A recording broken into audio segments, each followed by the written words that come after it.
I think there's two aspects to what you said. The first one, it definitely touches on two things, I think, from what I understand.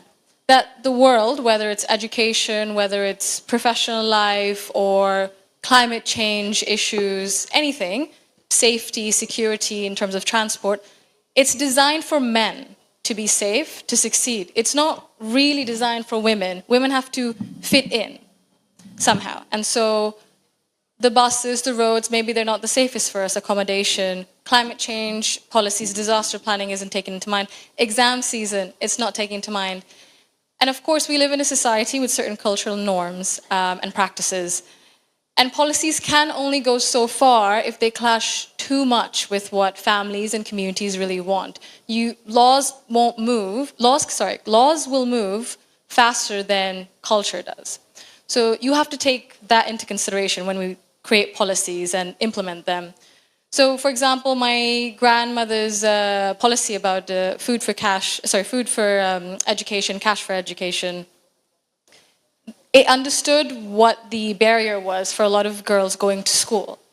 And so when it was able to meet that sort of sweet point about, where culture is a barrier and where incentive can work, more girls were able to go into education. So I think when we think about adjusting maybe more flexible working, flexible entry points into work, because I believe, Rupal, you said something about women leaving careers at very crucial points where they might reach that promotion because of family obligations, because of childcare and so on and so forth. So flexible entry points are probably needed. Sure, we have maternity care, but maybe that has to be expanded nationally by statute and by, I'm sure, private enterprises as well.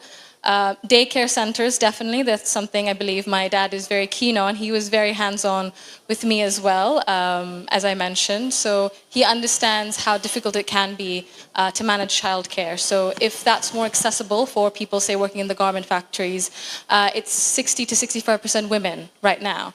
That makes it quite difficult. So again, I think there needs to be a little bit of a redesign. The pen is mightier than the sword, so we can use it to redesign certain things to help women succeed more in society. In terms of cyberbullying, yes, as I mentioned, in Bangladesh, around 78.8% of women face harassment of some sort online. They have faced, especially from Facebook. So this is a lived reality. There are not enough, definitely legal protections. There are not enough sort of protections in terms of reporting systems and such. That definitely needs to be done. Digital literacy, definitely something that I believe you touched on as well. Aside from financial digital literacy, in terms of how to keep you safe as well, how to report, working with online platforms, definitely that's something we need to strengthen.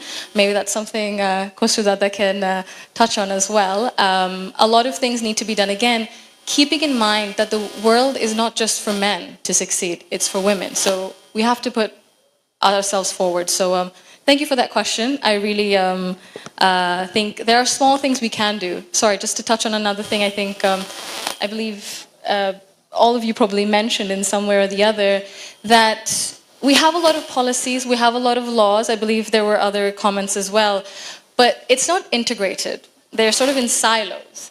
And so when you're trying to find something, even I'm sure you experienced this as a law student. I've also experienced it in the UK. And we have a lot of things back from British colonial times. So we were trying to figure out something. It goes back and it contradicts each other, and then they actually become a bit of a binding, really. There's no smooth process. There's no sort of integrated ecosystem, really, for finances, for upskilling, for sort of labor welfare. So I think there are a lot of things. There's simple things we can do. Safer transport, for example, better accommodation. So yes, little things in terms of redesign. But inshallah,